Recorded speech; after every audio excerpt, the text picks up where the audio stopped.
Nay, may pera ka ba dyan? Tambay kasi ako sa labas kasama yung mga tropa ko. Sandali lang. Eto na ako. Eh, 100? Saan mo mararating to yung 100 naman, Nay? Ano, meron ka pa dyan? Napaka-buraot naman ito. Anak, meron nga ako dito pero yung extra pera ko pambayad natin sa kuryente to eh. Ano ba yan?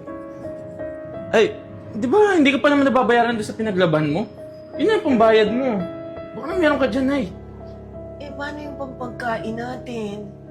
Bakit? Sino ba nanay dito? Ako ba? Ako. O yun naman pala eh. Alam niyo, kung di niyo ako bibigyan ng pera, aalis na lang ako. Total naman, di niyo ako kayang buhayin eh. Wag naman anak. Teka lang.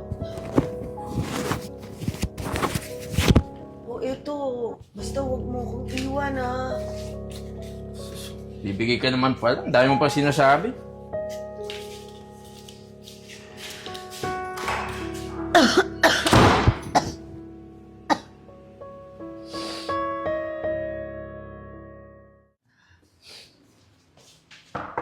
Eya.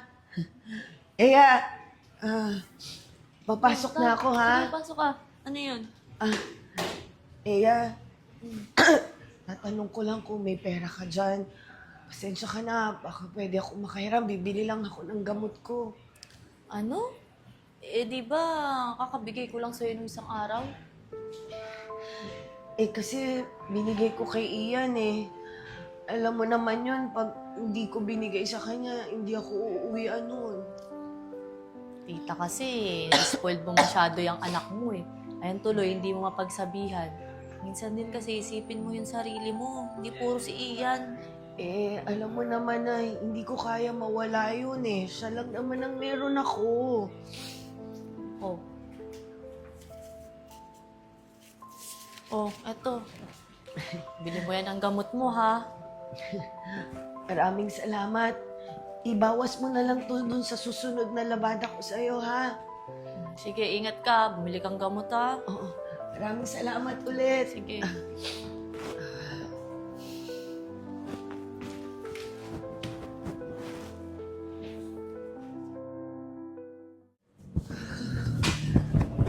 Oh, buti naman umuwi ka din.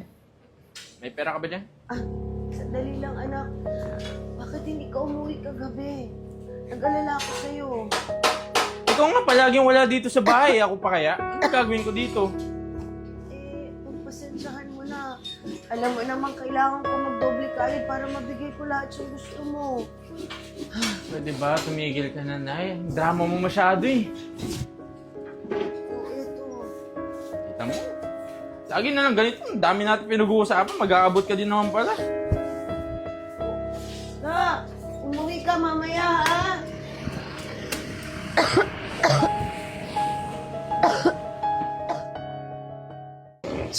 Naman yan. Pre, Ay, pre. Tagal mo naman, naghihintay sila sa atin eh. pasensya na. Tagal kasi ng airmat ko eh. Sige, okay lang. Nga pala, si Alin may dala daw chicks. Alam mo naman, laging daming dalang babae. Ang tanong, maganda ba yung chicks? Ay, oo. Balita ko, pang Coca-Cola daw yung body ng babae. Nice one! Sige, ako na bahala sa inuman mamaya. Sige, ano, puntahan na natin. Tara! Tara. Yan! Take ko. Yan anong ginagawa mo? Bakit nandito ka? Bakit? Dito mo nakatambay kami dito eh. Gago ka pala. Yung nanay mo na himatay. Nasa ospital ngayon. Kagi. Ha? Paano nangyari yun? Mamaya ka lang magtanong. Tara, bilisan mo. Iman, puntahan natin kagi.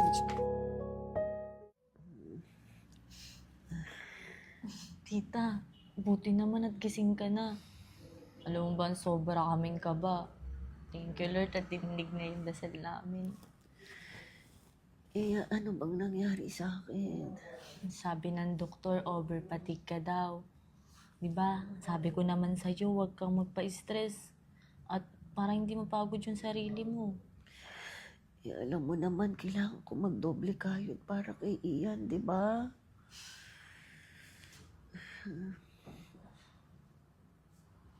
Nay?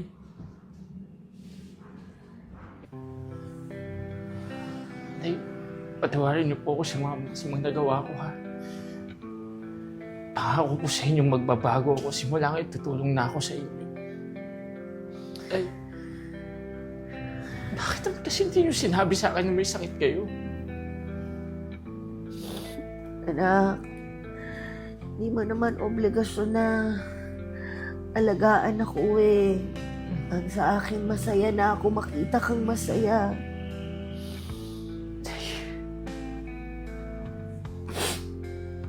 Patawarin niyo po ako sa mga mali na gawa ko.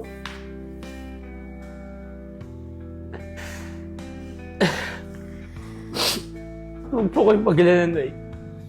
Maghanap po ako ng trabaho para makabili po ako ng mga gamot niyo. Ano ko ba, anak? Hindi naman kita pinipilit na alagaan ako. Saka isa pa, kaya pa kitang buhayin kahit may sakit ako. Hindi, Nay. Magpahinga po kayo, magpalakas kayo. Ako naman po ngayon, ha? Ay, mahal ko po kayo, Nay. Salamat, anak. Mahal na mahal din kita. Patawarin niyo ako, Nay. Ayun, anak. Patawad po. Hindi sana nangyari to sa inyo kung di ako naging masamang anak eh. Ano ka ba? Ika nga dito. Mahal na mahal ka ng nanay.